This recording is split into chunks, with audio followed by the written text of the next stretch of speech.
welcome all.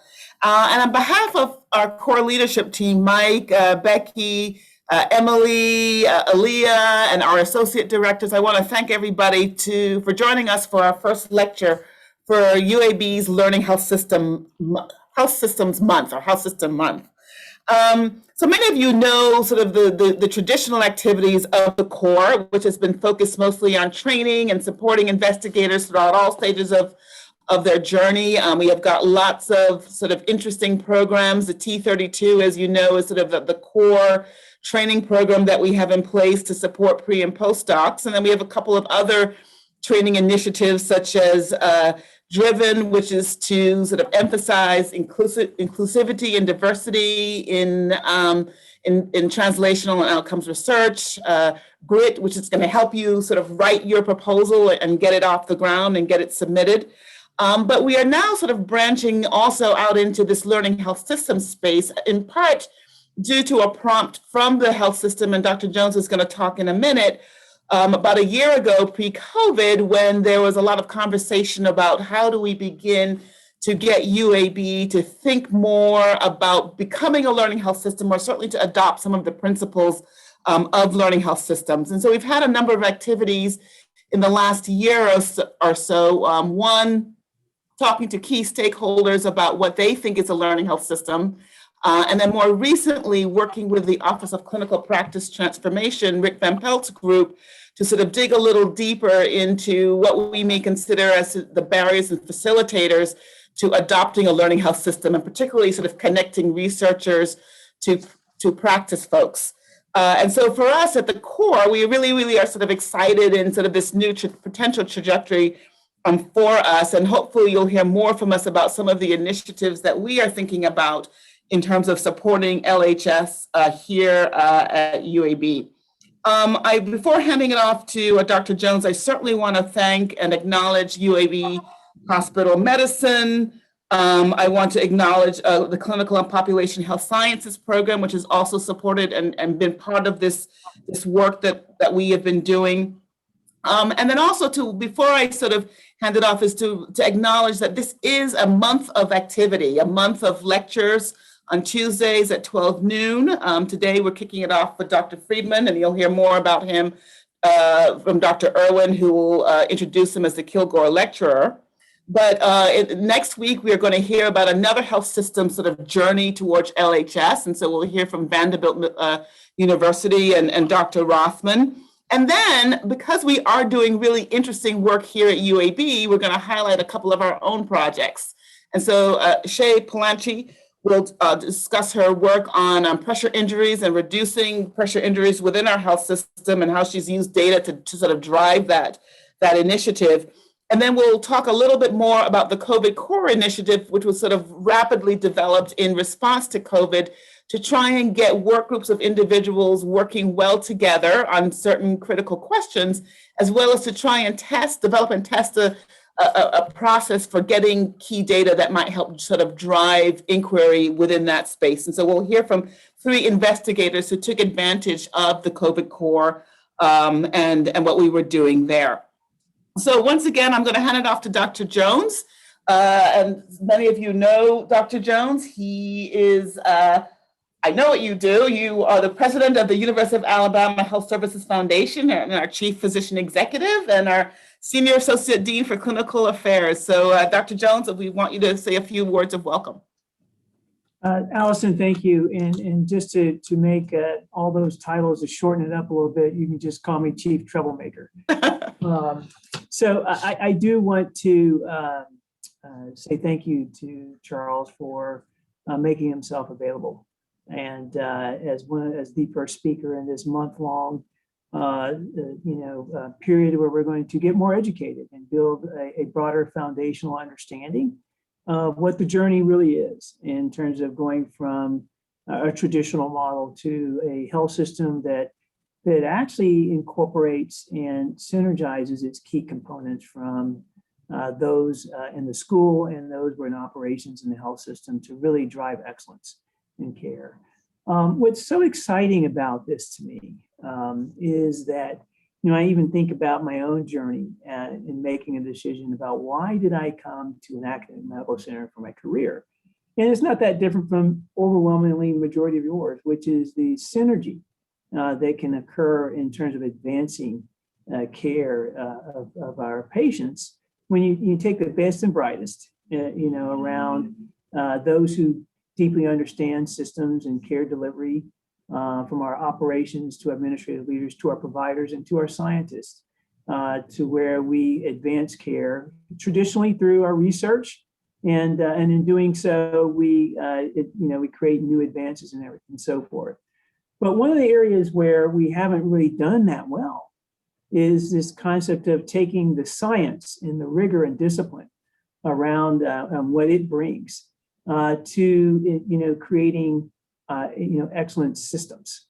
And the concept of learning health system is indeed bringing all those components together, because we know that it's not just these finding the newest and latest medications that can cure disease, but most of what our patients experience is their interface with us, and many times the overall outcome of our population of patients that we care for depends on us creating a very robust and effective systems. And many times we don't really know how best to do that unless we can also, impose the rigor and discipline of asking and answering challenging questions using scientific principles whenever we can. And so I look forward to helping with this journey. I am very excited about this component of the journey. This is just a piece of it. There's more work to be done, but it starts. This particular phase starts with Dr. Friedman being here to tell us about his experience, and the idea is that we will come out of this next month with better direction for our organization and the next steps we're going to be taking. So I want to thank everyone who has, from our administrative, our physicians, our operations leaders, and our scientists that have engaged in these conversations over the last year or so, and look forward to working with all of you to get our sea legs on around this big challenging initiative as we go forward. So thank you all. Have Dr. Irwin sort of introduce our speaker and help us also remember Meredith Kilgore. Yes. Thank you, Dr. Hall. As Dean of the School of Public Health, I'm honored to introduce our first Meredith Kilgore Endowed Lecture in Outcome Measurements. I want to express my deep appreciation to Dr. Ken Sag for initiating the efforts to establish this lectureship, to Dr. Paul Muntner for his support, and especially to Dr. Julie Locker for her grace and kindness in working with us to make this a reality. But that thanks also goes to all of you who have contributed to the establishment of this endowed lectureship. Upon completing his PhD in California, Meredith Kilgore was recruited back to the UAB School of Public Health as a faculty member in the Department of Healthcare Organization and Policy, where he taught how medical education and medical decision-making relates to quality of life and treatment options. He served as chair of the department from 2012 until his death in 2018. He also served as the co-director of the core in the ARC T32 training program. Meredith Kilgore was an uncommon man of wide-ranging interests and gifts. He was not someone to be effortlessly forgotten. From mentoring aspiring researchers to speaking Japanese, providing insights into health economics, and deftly playing jazz piano, Meredith could be counted on for sharing intriguing life experiences and perspectives. Foremost professionally, he was adept at creating cross-campus and external collaborations with the goal of helping others live healthy, productive lives. The manner in which Meredith conducted his life is reflected in the words of Leonardo da Vinci, quote, "It had long since come to my attention that people of accomplishment rarely sat back and let things happen to them. They went out and happened to things," end quote. Meredith was an exceptional champion for the core, not only in the School of Public Health, but also across UAB's campus. From mentoring students and early career faculty to creating cross-discipline collaborations, Dr. Kilgore embodied the mission of the Corps. We believe this endowed lectureship will not only continue Meredith's work to encourage collaborative research across schools and disciplines, but also grows outcomes research and philanthropic contributions in its support here at UAB. The first Meredith Kilgore lecturer is Dr. Charles P. Friedman, the Josiah Macy Jr. Professor of Medical Education, Chair of the Department of Learning Health Sciences, and Professor of Information and Public Health at the University of Michigan. Dr. Friedman holds a bachelor's and master's of science in physics from MIT, a PhD in education from UNC Chapel Hill, and has done postgraduate studies in medical information science at Stanford University. Dr. Friedman's work is committed to building a learning health system at both the university and at the state level. Dr. Friedman first explored the concept of learning health systems in 2010 through the Institute of Medicine while at the Office of the National Coordinator for Health IT, the ONC. Under Dr. Friedman's leadership, the Department of Medical Education at the University of Michigan transformed into the Department of Learning Health Sciences, a first in the nation medical school academic department dedicated to the sciences of learning at all levels, from learning by individuals to learning by teams and organizations, and learning by ultra large scale systems such as entire nations. At ONC, Dr. Friedman served as Deputy National Coordinator and Chief Scientific Officer. In addition to advancement of the learning health system, his work promoted several IT innovations, including Smart Health IT, an open standards-based technology platform. He was lead author of the nation's first health IT strategic plan. Prior to these executive positions at ONC, Dr. Friedman was Associate Vice Chancellor for Biomedical Informatics and founding director of the Center for Biomedical Informatics at the University of Pittsburgh. Dr. Friedman's research emphasizes large-scale information infrastructures and resources to improve health, how individuals and groups interact with information resources, and methods for studying the outcomes of these interactions. Dr. Friedman, welcome to UAB. Thank you so much, Dr. Irwin. It's a pleasure to be here. I see several friends and colleagues in the audience here today, and I want to give a special shout out to all of you. It's terrific to see you and terrific to see everyone here. Let me share my screen and begin the slides. Just check, everybody see, can people see my slides? You're good to go. Okay, thank you. All right, I need to begin with a disclosure that I serve on the board of directors of an organization called the Learning Health Community, a nonprofit promoting learning health systems. So this talk will have several items on its main menu. The first major item, I will try to explore what this idea of a learning health system means, what it is. And then in the second part of the talk, I will answer the question, or at least try to answer the question that I guarantee you, if I didn't try to answer it, you would have asked me. What makes this approach to health improvement different from other approaches? And I'm going to focus here on three characteristics: the idea of embraced uncertainty requiring discovery, the all-important notion of multi-stakeholder learning communities that enables continuity, and finally, my favorite personal topic, infrastructure, shared services that enable scalability. And I hope you will all more deeply understand what I mean by these terms as I get into the talk. So just to begin with a definition, and most of this talk will be an elaboration of this definition, a learning health system can be thought of as a health system that at any level of scale, we're going to come back to scale, acquires the ability to continuously and routinely improve health through discovery and implementation. And when a health system acquires that ability, to my way of thinking, it has become a learning health system. This idea originated with the Institute of Medicine in 2007, and they have since produced a whole series of monographs and books on the topic that I highly recommend to you.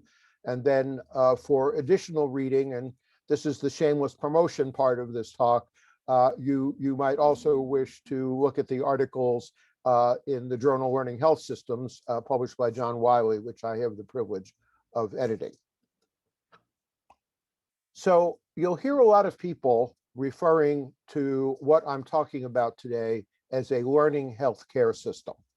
And I don't think that's a good idea. I really think it's very important to talk about learning health systems, because using healthcare as the H word in the LHS acronym really underscopes the whole idea and minimizes its potential. I was just introduced by a dean of the School of Public Health, and I think public health is very, very closely tied to the concept of learning health systems. And by focusing the name and often the practice on healthcare, you take population and public health out of the pictures. And I think this broader idea of calling it learning health systems is very, very important.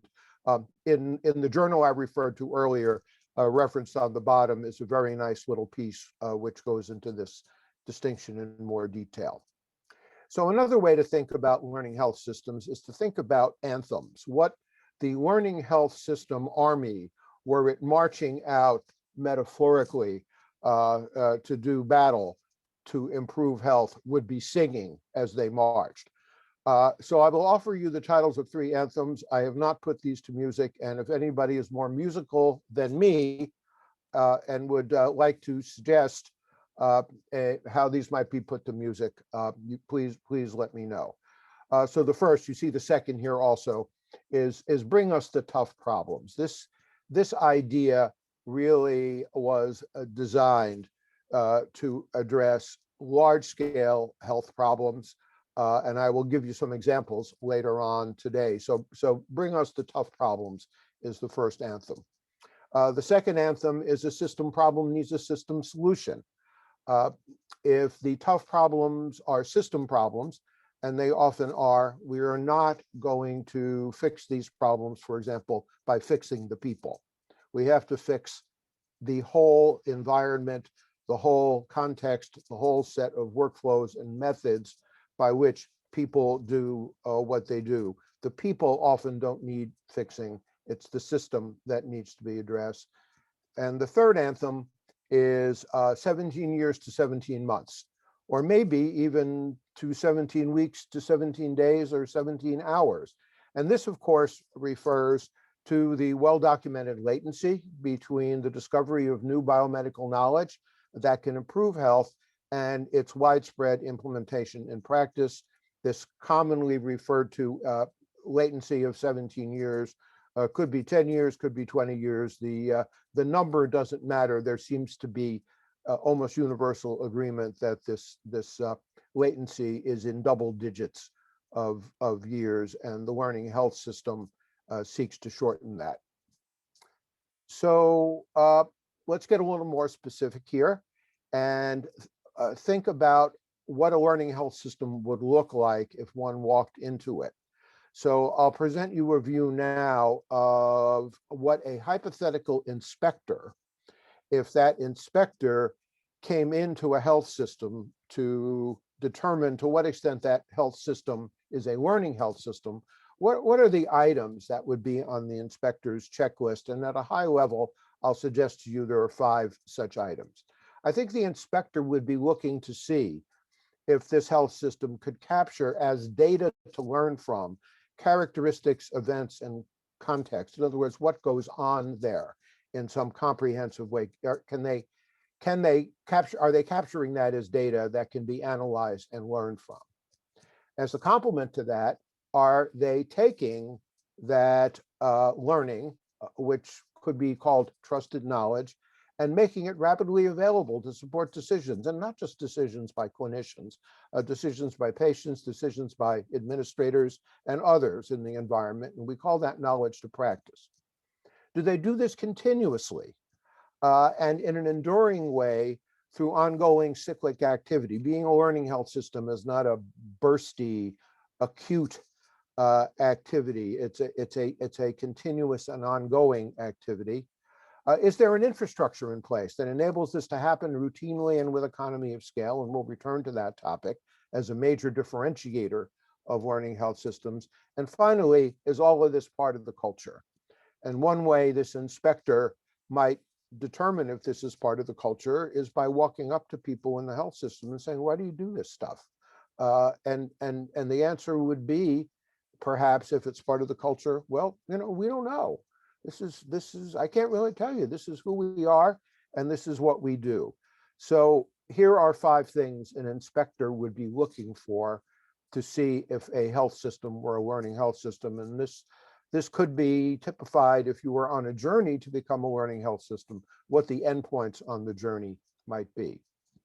So to give you a little gestalt of the learning health system, let's pull keywords out of what you just saw: people, learning, data, knowledge, rapidly available performance, continuous and enduring, cyclic activity, infrastructure, culture. This is not portrayed as a wordle, but this collection of words is another way of thinking about what a learning health system is. Now, it's also to point out, interesting to point out, that learning health systems have what mathematicians call fractal properties.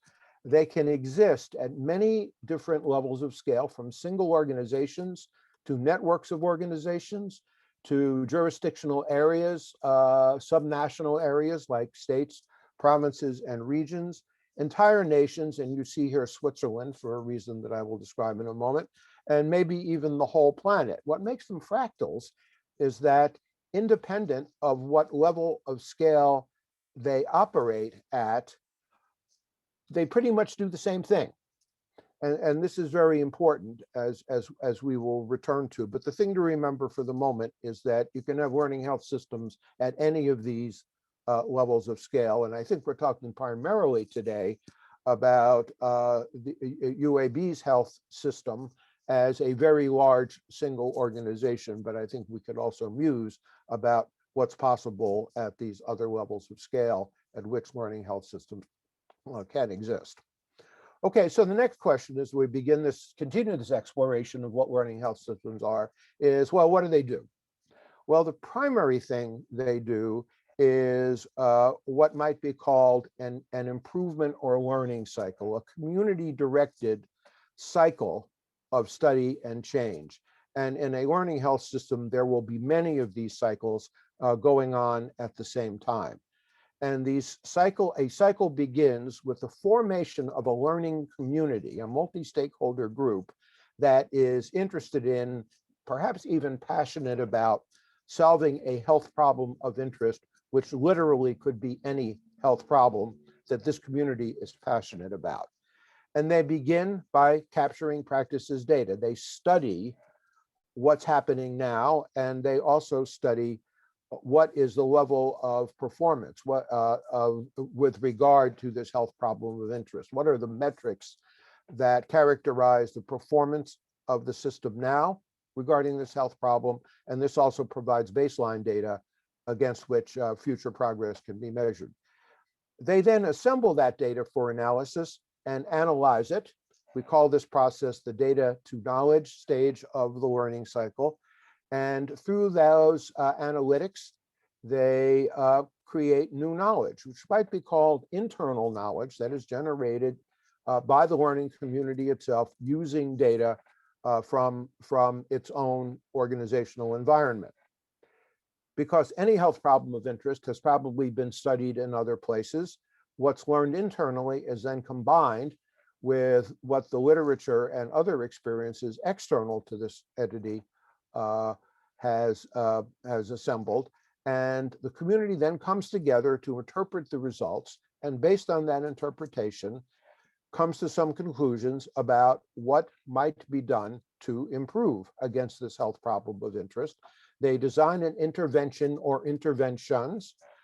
They take action, they change the system, they implement the intervention or interventions, which brings us back around to the beginning of the second iteration of the cycle, where they capture this new practice as data. They measure these outcome metrics to see if improvement has occurred. And these data, which are collected here, then feed into the assembly and analysis process for a second complete iteration of the cycle, over which further improvement can be engendered. So to give you an example, let's think about a universal health problem that everyone will acknowledge is very, very important, of preventing falls in nursing homes. And our example learning cycle would begin with a formation of learning community, of a learning community, which could be a group of nursing homes owned by one company. It could be a group of nursing homes in a state. It could be a self-organizing nursing homes that happens to come together in a community to improve with against falls with working together as a community. The first step would be capturing practice data. What do these nursing homes do now to reduce falls, and measuring the important metrics? What is the fall rate and severity? How bad is this problem? And this gives them baseline data against which they can improve. They will assemble this data from all nursing homes into a form suitable for analysis. They will analyze the data and be able to conclude, among other things, what practices associate with lower fall rates, and if more broadly implemented, might have a potential to improve. They will then integrate external evidence from the literature and other places bearing on this. The committee will then come together, the community will then come together to interpret these results. What have we learned? What interventions are indicated? And where they will then design the intervention. Who receives the intervention? How will it be implemented? And maybe they want to do a little experiment here by doing things a couple of different ways and comparing the results. These nursing homes would then take action, changing current practice in whole or part, and then swinging back around to begin the second iteration. They would capture changed practices data. What happens now that we've changed the system? What is the fall rate and severity? Has it improved? And where have we seen the improvements? To what can the improvements be attributed? These results then feed the continuation of the second iteration of the cycle. The moral here, the bottom line, or the moral of the story, according to the idea of learning health systems, is that better health requires these kinds of continuous cyclical operations, and not, I'm afraid, what I and maybe every other academic in the world has been taught to do in order to have a successful academic career. That is to collect some data, study, analyze it, convert it to knowledge, publish that knowledge in a journal on the assumption that someone is going to be there to pick up that knowledge in the journal and take it to practice. And I think the unfortunate situation is that too often there isn't anybody there, or there isn't anybody there right away. So the new knowledge sitting in journals languishes for many, many years. So while the academic, having done this, will then go on and collect some new data, convert that to knowledge, and publish that in the journal, and get promoted and tenured through successive execution of this script, this will not in any short-term way necessarily make anybody healthier. The other thing that stands in contradiction to the closed continuous learning cycle is this cycle with gaps. And we're going to return to this later, but the continuous learning cycle has no gaps. The learning community executes this cycle smoothly and continuously, and there are no handoffs. And it is the case that it is often these handoffs and these gaps that cause, with all of the best of intention, institutions and systems that want to improve to find themselves unable to do this or unable to do this efficiently. Okay, so who's in this business? Who's on this journey? Here are some examples, single organizations I would offer: that Intermountain Healthcare in Utah, Geisinger in Pennsylvania, Mayo in Minnesota, and many institutions now through their CTSIs are on the journey to becoming learning healthcare systems, or learning health systems, I misspoke. And 3 of these institutions, I would argue, exist as mature systems. Learning networks are very, very rapidly proliferating. PCORI got many of these started, including probably the most successful of all of them, called Improve Care Now, based in Cincinnati. PedsNet has established a learning health system, which is a network focused on pediatrics, a federation of children's hospitals. CancerLink is an effort focused on oncology. The NIMH just funded a learning health system initiative focused on early psychosis intervention called EpiNet, and there are many initiatives through ARC that would fall into this category. States, provinces, and regions: Quebec and British Columbia and Canada, Michigan and Indiana in the US would be examples of this.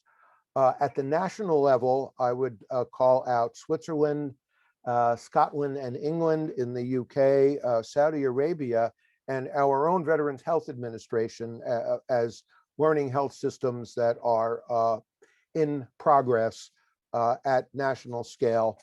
And I just can't help but mention that while we might realize a global learning health system someday, I certainly think it's the case that if we had a global learning health system, the world's experience with COVID-19 would have been much, much more sanguine than, or fortunate, bad choice of words, would be much more fortunate than what the entire world has experienced.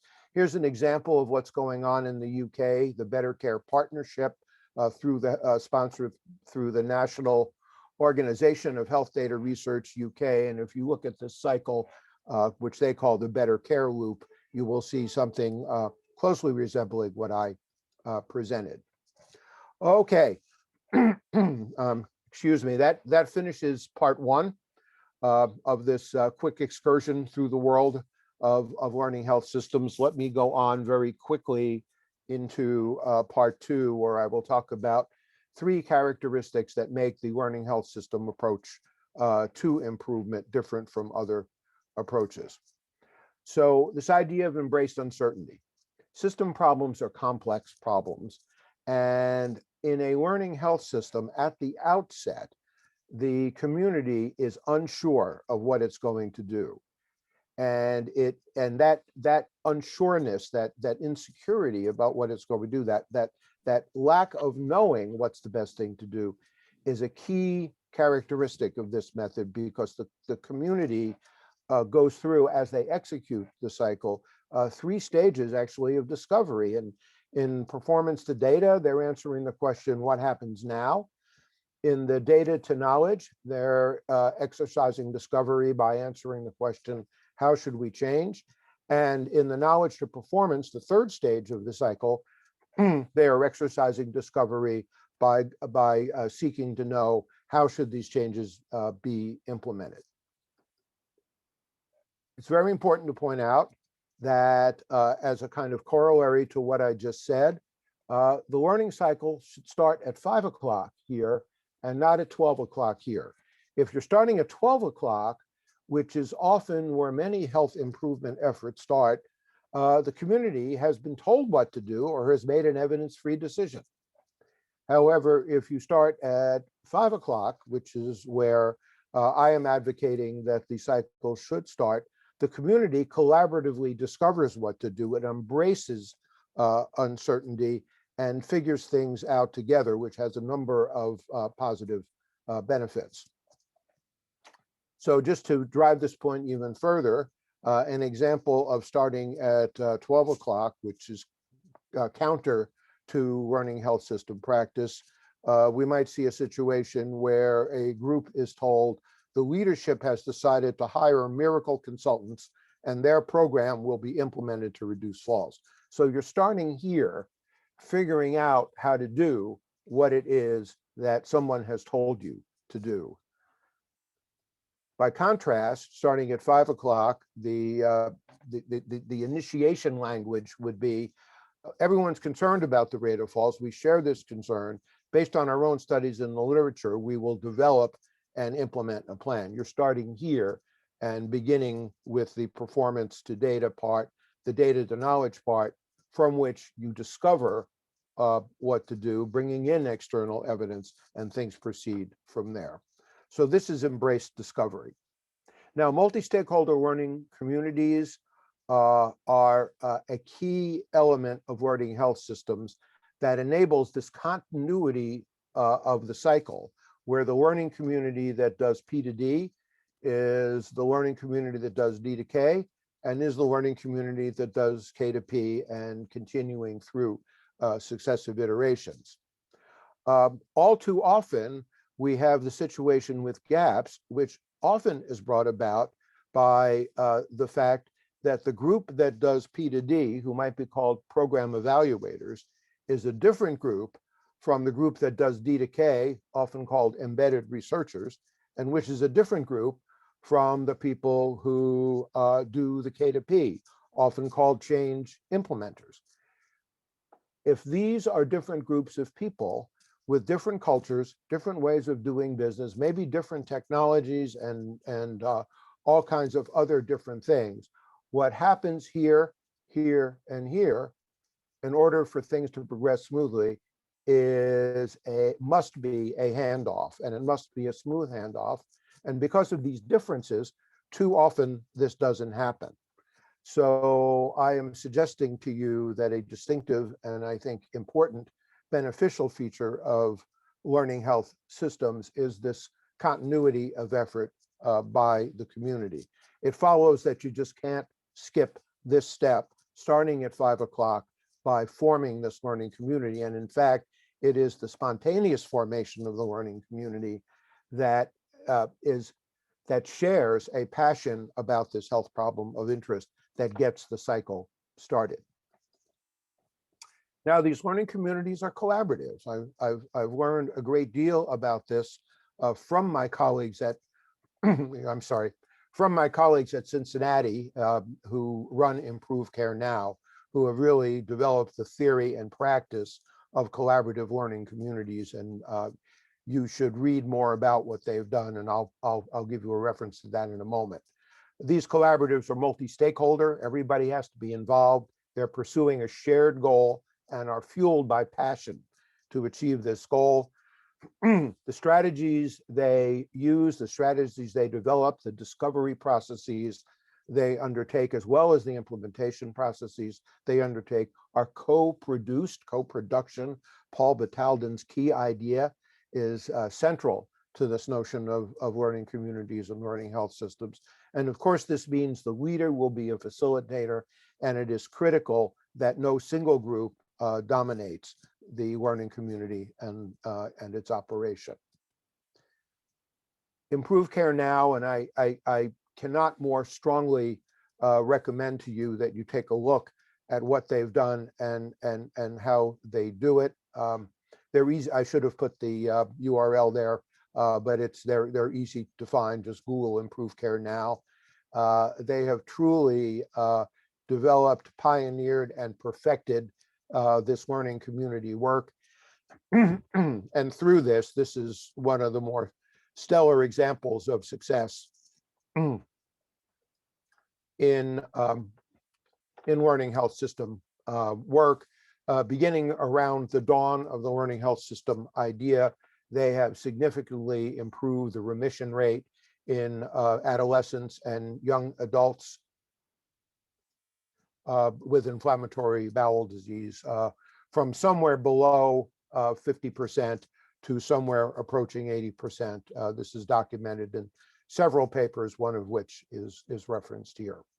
Our own work in Michigan, going back to the anthem of bringing us the tough problems, we are tackling the problem of survival from out-of-hospital cardiac arrest, for which, as you see here, the survival rate hovers between 8 and 11%, depending upon where you are. We have formed a learning community initially scaled at 2 counties. I'm sorry, I'm going to have to excuse myself for 10 seconds to get a glass of water. I will be right back.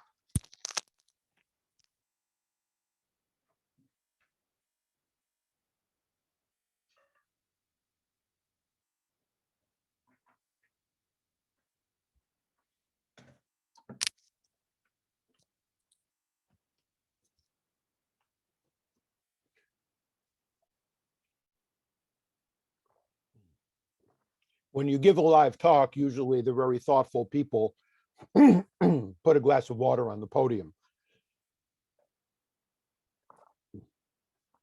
But unfortunately, in my own house here, I didn't think of that. I'm sorry.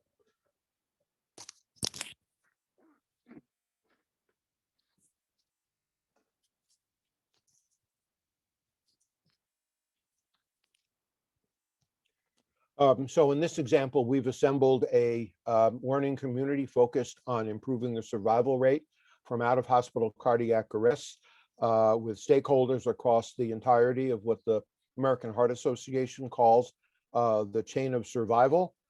And just to give you an idea of what a learning community looks like and its multi-stakeholder character, here are some pictures from our learning community meeting. It's been an extraordinary experience.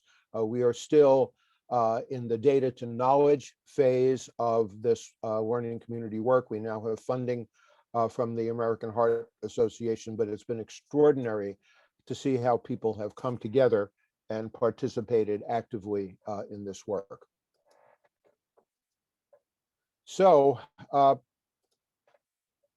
now moving to the third component, and I will go quickly because I want to leave some time for discussion. We have this idea of infrastructure, and this is also key to what learning health systems are, that makes them systems, because having learning cycles certainly can enable improvement against specific health problems, but they do not create a learning health system. Think about it this way. If you want to get a lot of people across a river every day because you have a city bisected by a river, do you have everybody build his or her own rowboat? Of course not. You build a bridge instead. And a bridge bridge is an infrastructure approach, and we will see how this metaphor applies in the case of learning health systems. I would argue by advancing this figure that a learning health system as a system can be thought about as a set of co-occurring learning cycles. I only show 5 here, but there could be many, many more, each addressing its own problem, each cycling at its own unique rate, but each of them basically doing the same thing, the green to blue to red to green to blue to red thing. And because they are all basically progressing through the same activities, they can be supported by a shared infrastructure which provides services to all of these cycles. And it would also be the case that these that this infrastructure would not just be technology. A lot of people think of learning health systems as a big technology project, but I hope I've convinced you with the earlier things I've said that it's certainly about people as much as it is, and probably more than it is, about technology. So this socio-technical infrastructure we're talking about consists of people, technology, process, and policy. Why this is important is because you don't want every one of these cycles to be a tub on its own bottom. Without infrastructure, every cycle needs its own agreements, technology, staffing, analytics, dissemination, and other mechanisms, and there can't be any economy of scale. The cost of doing 10 of these cycles is going to be exactly equal to 10 times the cost of doing one. But if you have a platform, an infrastructure, a bridge, as it were, that carries all traffic, metaphorically, all of the cycles are supported by the infrastructure, and there is big economy of scale, and the cost of doing 10 cycles is far, far less than 10 times the cost of doing one. I would argue that this emphasis on infrastructure, and I've learned this through a number of conversations and interactions and a great deal of reading, is really what differentiates the learning health system from a lot of other improvement mechanisms which don't have the same emphasis on infrastructure. And I would include here lean, the PDSA, PDCA cycles, proprietary approaches of various sorts. So you can crudely think of a learning health system as community-driven cycles supported by shared infrastructure, and we will see in a moment that there are many, many open infrastructure components that exist and can be incorporated into your own institution that can allow you to scale up a learning health system very, very quickly. Now, to see what this infrastructure consists of in more detail, imagine yourself looking down from the top of this diagram. And if you look down from the top of this diagram, this is what you would see. You would see those co-occurring learning cycles, and you would see the supporting infrastructure. And what I've shown here are the 8 kinds of services that are socio-technical services that are required to support these activities of the learning cycles, with each service aligned on this circumference corresponding to the stage of the learning cycle which it primarily supports. I don't have time to go into these in detail, but I'm just illustrating now what these services are comprising this infrastructure and giving you an idea of how all of the cycles could share these services, and there's no need for each one of these to be a tub on its own bottom and figure out how to do each of these 8 things completely on its own as a silo. Now, the really, really good news as we continue on the learning health system adventure is that a very, very large number of open and open source resources exist that are infrastructural resources supporting learning health systems as components of this infrastructure. So not only, if you're embarking on this journey, don't you need to have every cycle, or don't you want to have every cycle be a tub on its own bottom. In producing this, in building this infrastructure, you can import, and you probably have some of these resources running in your institution already. Some examples of these resources that are not technical. For example, we at Michigan have developed a manual on operationalizing a learning community for a learning health system. This is on the internet, free of charge. Anybody can use it. There's a technique called deliberative dialogue that could be very helpful for the operation of these communities, and we're using it in out-of-hospital cardiac arrest. Concepts like Smart IRB are infrastructural services that promote provision and access and use of data. So this brings me pretty much to my closing slide, and I'll just say in summary, in a 1-sentence answer to the first question, what are learning health systems? I would answer, they improve health by marrying discovery to implementation, which drives further discovery, which drives further implementation, which enables continuing improvement. Think of that wordle that I presented earlier. Second, what makes the learning health system approach different? I'll just repeat what I said before. The differentiators are this idea of embraced uncertainty, starting the cycle at 5 o'clock and not 12 o'clock. Multi-stakeholder learning communities which avoid the gaps and enable smooth handoffs as the cycle continues, and this notion of infrastructure, this essential notion of infrastructure, which consists of these shared services enabling scalability and economy of scale. A lot of what I talked about today in terms of my own writing can be found in the 2 papers on the top, and I humbly recommend to you also everything in the almost now 5 complete volumes of learning health systems that have been published. So thank you. Write to me. I'd be happy to entertain any questions that you have now. I think I did get finished in enough time that we should have time for some questions. So thank you very much. I hope you found this presentation to be helpful. That was wonderful. We've got about 86 people on the chat, so I can't see if folks want to ask a question. So either jump in or raise your hand. And I see Dr. Irwin, have you raised your hand for a question, or are you applauding?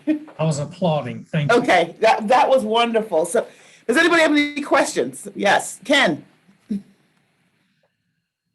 Thank you very much. That was fantastic. Really appreciate you being part of this and being a Kilgore lecturer. It means a lot to us, and remembering Meredith is important to all of us today.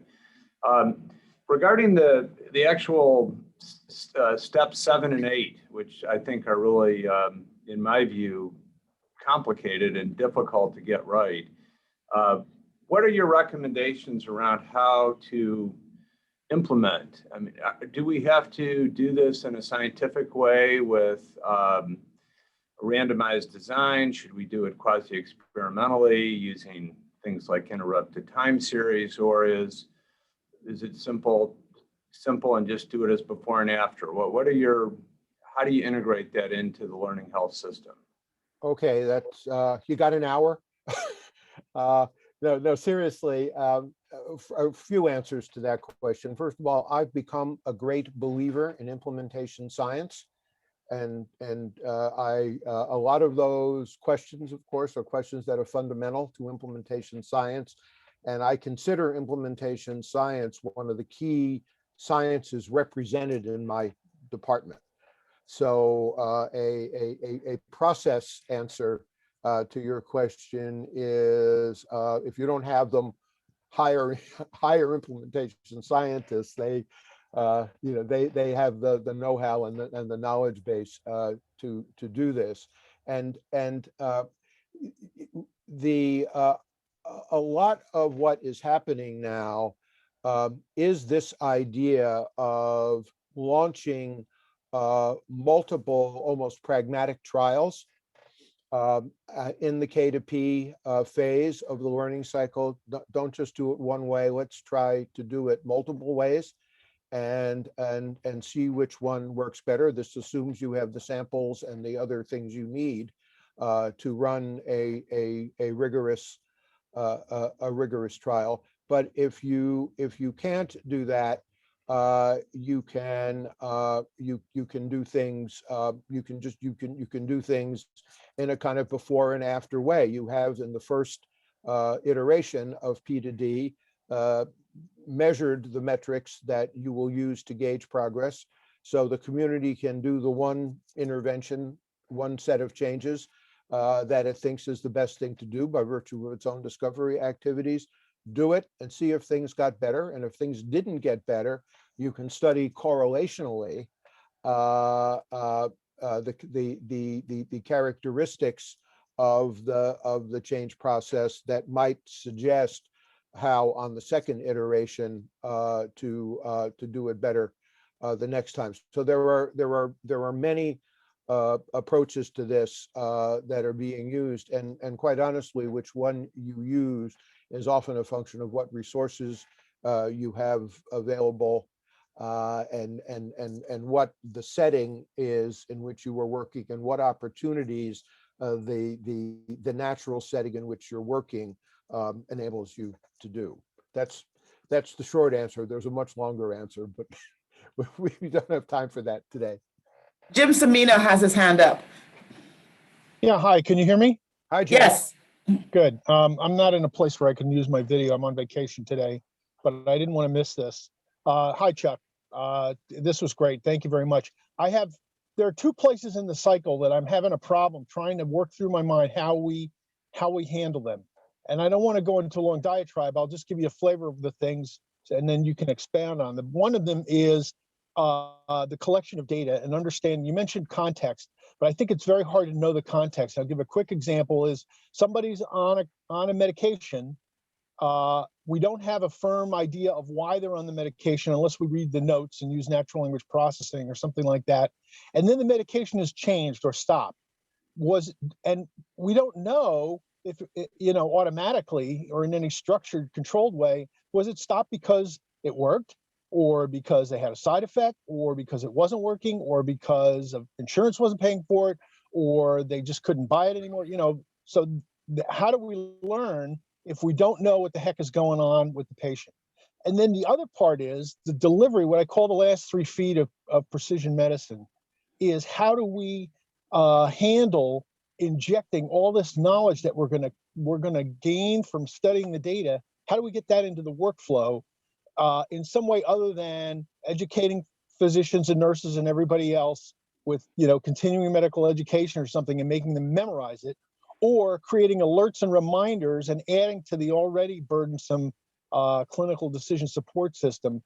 How do we handle that injection of knowledge as it scales up and we start generating knowledge in automated machine learning ways that even go beyond what we do, where we sort of, let's look at this evidence and decide what the best thing to do is? Eventually it's all going to be automated, and we're going to have, you have this gene and you're on this drug and you have this condition, this is the best thing to do. How do we get that into the workflow without overwhelming the clinicians who are already overwhelmed? Okay, well, thank you. So let me say, Jim, by way of an initial kind of gestalt response to the whole question, this is not about learning only from EHR data and intervening only through best practice alerts and decision support methods that are less than fully successful, to say the least. So it goes to the fact that this learning cycle is executed by a community, and the community will go after, and sometimes this is laborious because it can't just be done by extracting and transforming data from EHRs. They may have to go after primary data that get at these contextual variables that are seen as being important. So a lot of this discovery process is driven by primary data collection. In out-of-hospital cardiac arrest, for example, in addition to studying a lot of the data that's routinely generated by emergency departments and by the first responders and other organizations, we are interviewing, the learning community is interviewing teams who worked together at arrests to try to understand how things can be done more quickly in a situation where seconds can mean the difference between somebody having a good outcome or a fatal one. Swinging around to knowledge to performance, because the community that discovered is the community that implements, these people are embedded in the environment where the intervention is going to take place, and they participate in it and they lead it. So this is not something that is externally imposed through impersonal clinical decision support. It is something that is initiated, fertilized, and grown by people who are denizens of the work environment where the change is going to be implemented. This is really high touch and not quite so technical as the way you portrayed it. We've got about 1 more minute to go, and I see Eric Ford had a question about learning a little bit more about your academic department and how it fits within the health system. And then we will, yeah. Okay, so that was the question? Yes, that was a question. Okay, Yes, yeah. okay. So our department, first of all, it's a fully fledged basic science department. And it's a lot like, you can think about it from a school public health perspective, a lot like a Department of Health Management and Policy, in that there are faculty in the department with training in many, many basic disciplines, in our case, informatics, implementation science, policy, ethics, sociology, and system science. They come together in pursuit of a common mission, that is to advance the sciences underlying learning health systems. The service mission of our department, it has multiple components to it, one of which is to help our own health system become a learning health system. And we have several activities in place, but that's our service mission, and it's important. We also have a research mission to develop develop knowledge about how to make enable learning health systems to work better. We have a development component where we are building, like the knowledge grid, which I didn't have time to talk about, infrastructure components for learning health systems.